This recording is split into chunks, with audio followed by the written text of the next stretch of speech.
di mo maintindihan kung ba't ikaw ang napapagtipan ng halik ng kamalasan.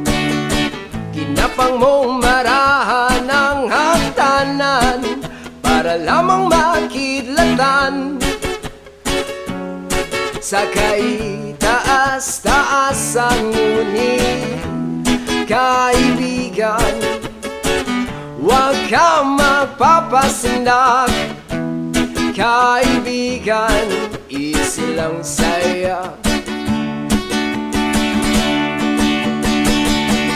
Dahil wala ring mangyayari, dahil walang mapapala, huwag mong pigilan ang pagbuhos ng ulan. May panahon para maging hari, may panahon para matapa, dahil ang buhay natin ay sadyang ganyan.